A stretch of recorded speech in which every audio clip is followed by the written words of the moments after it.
Bonsoir. La Sûreté du Québec s'intéresse donc de près au mouvement étudiant. Nous avons appris que des enquêteurs de la division sur la menace extrémiste, c'est son nom, ont même longuement interrogé le co-porte-parole de la classe, Gabriel Nadeau-Dubois, le 27 avril dernier. Et il s'est senti un peu piégé par cet interrogatoire, Louis-Philippe. Voilà, Pascal. J'avais cette information depuis déjà plusieurs semaines, mais ce n'est qu'aujourd'hui que Gabriel Nadeau-Dubois a décidé de nous en dire plus. Le co-porte-parole de la classe affirme avoir reçu plusieurs menaces de mort au cours des derniers mois. Mais bref, il pensait que c'était à ce sujet que la Sûreté du Québec voulait le rencontrer. Mais la discussion a viré autrement. On lui a posé des questions sur son association étudiante, ce qu'il n'a pas apprécié. Ce qu'il dit, c'est tous les moyens sont bons pour obtenir satisfaction, y compris la violence. Moi, c'est ce que je déplore. Dans la semaine où le ministre de la Sécurité publique affirme que Gabriel Nadeau-Dubois incite à la violence, le co-porte-parole de la classe est convoqué par la Sûreté du Québec et enfermé entre quatre murs. La sortie de la salle m'était bloquée par un deuxième enquêteur qui était adossé sur la porte. Alors, j'avais pas vraiment de moyen de m'en tirer. Donc, j'ai répondu aux questions honnêtement, mais de manière plutôt vague. On m'a essentiellement posé des questions sur le mouvement étudiant, sur la classe, sur les actions. On m'a nommé des groupes qui sont actifs sur les réseaux sociaux pour me demander si je les connaissais, on m'a demandé si je suis en mesure de fournir de l'information. La division des enquêtes sur la menace extrémiste l'interroge pendant près de 80 minutes. Un des premiers éléments que l'enquêteur m'a parlé au début de la rencontre, elle m'a dit dès le départ qu'elle me rencontrait suite à une demande du ministre de la Sécurité publique, M. Duthil, qui se questionnait, disait-elle, sur la raison pour laquelle la Sûreté du Québec n'était pas davantage impliquée dans le conflit étudiant. Mis au courant de ces propos, l'attaché politique de Robert Duthil répond que le ministre ni son cabinet ne s'ingèrent dans les opérations policières. L'impression que ça m'a laissé, c'est qu'il y avait une commande politique pour que la Sûreté du Québec s'implique.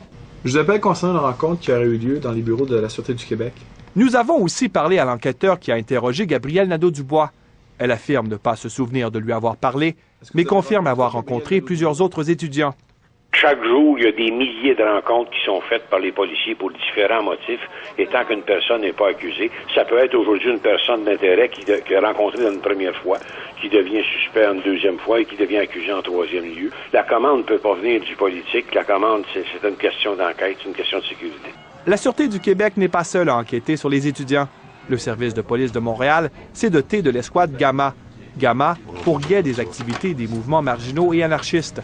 La classe et son porte-parole dénoncent cette escouade. Du côté des deux autres associations étudiantes, la FEC et la FEUC, on affirme n'avoir jamais été convoqués par les policiers. La Sûreté du Québec n'accordera aucune entrevue sur les raisons pour lesquelles Gabriel Nadeau-Dubois a été interrogé. Louis-Philippe Ouimet, Radio-Canada, Montréal. Une première activité du Grand Prix du Canada est annulée devant les menaces de manifestations étudiantes. La journée porte ouverte de jeudi sur le circuit Gilles-Villeneuve n'aura pas lieu. C'est une activité gratuite et toujours très populaire. Valérie Michaela, les organisateurs ne se sentent pas en mesure, en fait, d'assurer la sécurité du site. Exactement. Et c'est justement parce que c'est une activité gratuite et qu'elle est très populaire qu'on a décidé de l'annuler.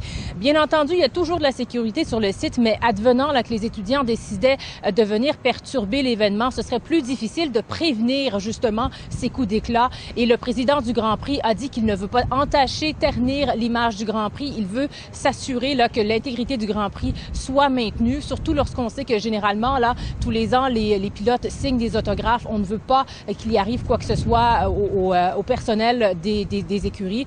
Alors, je vous laisse écouter là-dessus le président du Grand Prix et c'est suivi d'une réaction de la classe. J'aimerais dire à quel point on est désolé de cette décision-là auprès des amateurs de Formule 1.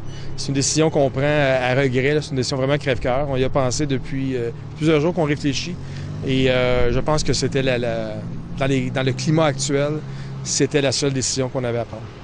Mais on n'a jamais eu comme objectif d'empêcher des gens de participer à des événements ou de mettre leur sécurité en danger. Ça, c'est clair.